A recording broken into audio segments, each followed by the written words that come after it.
Halo semuanya, kembali dengan Putu Reza. Oke, jadi sekarang kita udah di akhir Agustus. Sebentar lagi mau September, yang mana bisa dibilang itu adalah bulannya Apple. Nggak cuma soal handphone baru, tapi juga software mereka yaitu iOS, yang kalau berdasarkan hasil-hasil baca, itu rilisnya selalu di bulan September.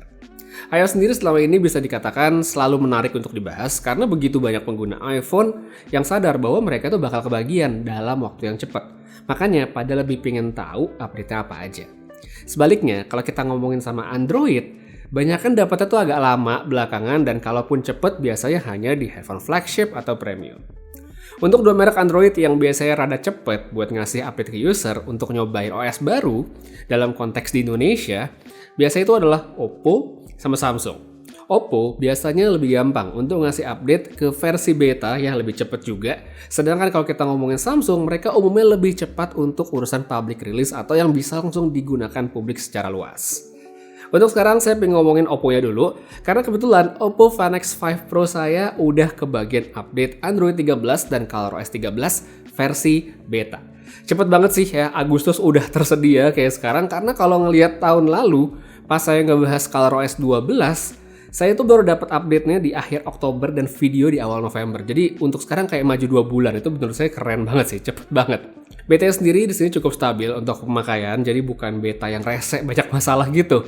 Apa-apa yang baru sebenarnya cukup banyak juga, tapi seperti biasa, yang namanya update kayak gini, kelihatannya tuh hanya hal-hal minor yang ya kecil-kecil, jadi jangan mengharapkan perubahan yang terlalu drastis untuk software satu ini. Untuk video kali ini yang bakal saya bahas lebih ke hal-hal yang menurut saya penting dan kelihatan agak besar ya, sedangkan untuk yang kecil-kecil atau mungkin ada yang kelewatan, mungkin itu pembahasan untuk lain waktu. Sekilas info juga nih buat yang sekarang lagi pakai Oppo Find X5 Pro dan mungkin pengen nyobain update, itu bisa masuk ke menu setting di handphonenya, abis itu pilih About Phone, klik Software, terus tap 3 titik yang dari pojok kanan lalu pilih Trial Version. Kalau nanti udah tersedia dan ada, ya di situ bakal muncul, tapi kalau belum ya sabar aja. Oke, sekarang kita kembali ke Oppo Find X5 Pro. Ini dia tampilan dari home screen yang kelihatan gak ada bedanya. Bentuk ikonnya masih sama, font juga nggak beda banget, tapi versi baru ini Oppo ngasih opsi baru untuk bikin folder yang lebih besar. Sedikit beda sama yang waktu itu sempat saya lihat juga di Nothing Phone, yang mana dia bisa bikin icon aplikasi tertentu jadi punya ukuran yang besar. Dengan folder yang lebih besar, proses untuk buka aplikasi yang disimpan dalam folder itu akan jadi lebih gampang. Kalau sebelumnya kan kita mesti buka foldernya dulu, abis itu baru pencet aplikasi. Sekarang di versi yang baru begini, aplikasi yang ada di dalam folder itu bisa langsung diakses tanpa perlu harus kita buka dulu foldernya. Daftar aplikasi yang ada di dalam folder ini juga bisa digeser-geser, jadi kalau menurut saya nggak cuma bikin tampilan lebih rapi, namun juga bikin lebih gampang diakses. Next kita ngelihat ke bagian Quick Setting. Di sini perubahannya cukup besar karena Oppo melakukan redesign yang nggak sedikit. Yang paling jelas udah pasti adalah susunan dari ikonnya. Secara default, tombol Wi-Fi, seluler, dan juga media player ini mendapatkan porsi yang lebih besar, tapi kalau mau bisa di custom. Tinggal tap 3 titik yang ada di pojok ini, terus edit, dan kita bisa atur tombol mana yang ingin dibikin punya ukuran lebih besar, alias ya kayak dibikin jadi tombol prioritas gitulah. Habis itu, masih di tempat yang sama, di tempat 3 titik pojok tadi, di sini juga ada opsi yang namanya Active Apps yang akan nampilin aplikasi apa nih yang lagi running di background.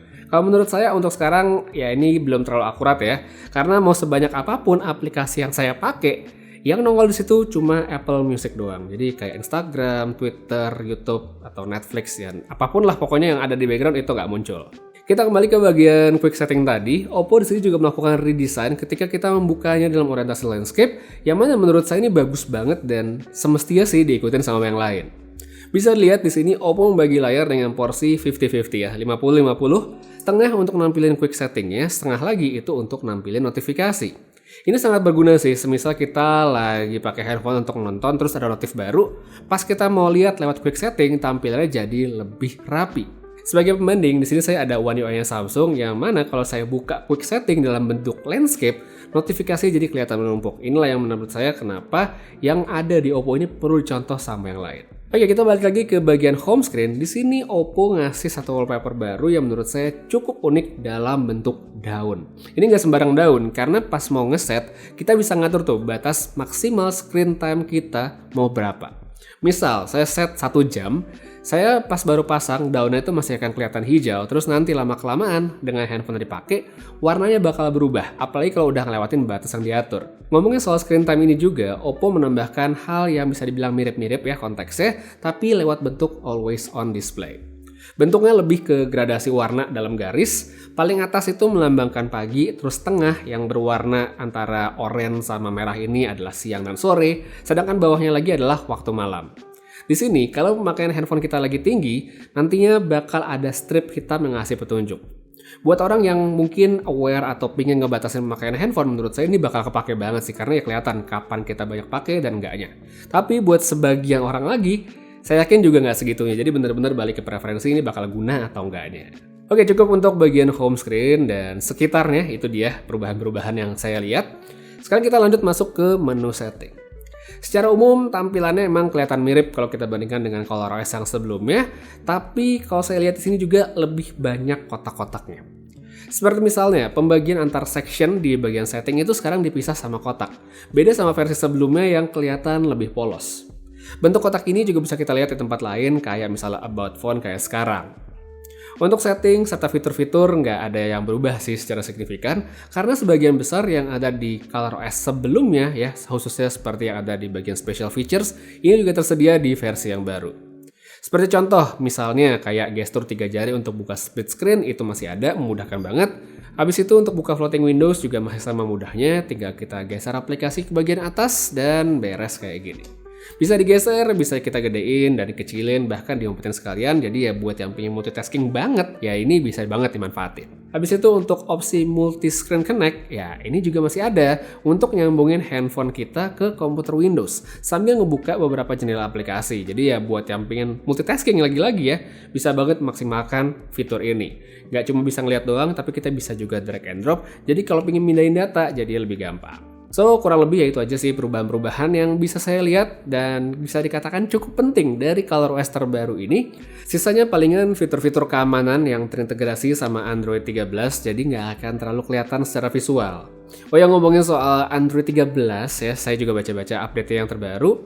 Harusnya ada satu fitur yang cukup menarik namanya App Language. Jadi kita bisa nyetel aplikasi tertentu untuk menggunakan bahasa yang kita mau.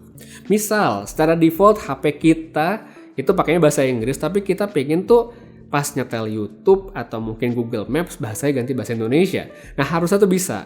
Tapi saya coba cari optionnya, settingnya di ColorOS 13 dan Android 13 yang di handphone Oppo ini belum ketemu. Mungkin keywordnya beda atau emang nggak ada, saya juga nggak tahu, nanti mesti cross-check lagi. Tapi untuk sekarang belum bisa dipakai. Untuk sekarang kayak segitu dulu omong-omong singkat tentang ColorOS 13 yang ada di Oppo Find X5 Pro. Makasih banyak nonton sampai habis, dan sampai sini saya juga pengen tahu nih, kalau misalnya yang nonton sekarang adalah pengguna Oppo, apakah update terbaru ini menarik? Apa aja yang bakal pakai? Silahkan tulis pendapat kalian pada kolom komentar di bawah. Sedangkan kalau bukan pengguna Oppo, saya juga pengen tahu sih, sebenarnya ini pertanyaan yang tiap tahun saya tanyain. Apakah kalian senang dengan pola update Android yang ada sekarang ya, yang mungkin dapatnya entar-entaran aja, suka-suka yang bikin, atau kalian juga pengen cepet dan kayak iOS gitu? Silakan tulis pendapat kalian pada kolom komentar di bawah, saya pengen tahu pendapat kalian. Ya, Putra Reza pamit, sampai ketemu lagi di video berikutnya, dan seperti biasa, have a nice day.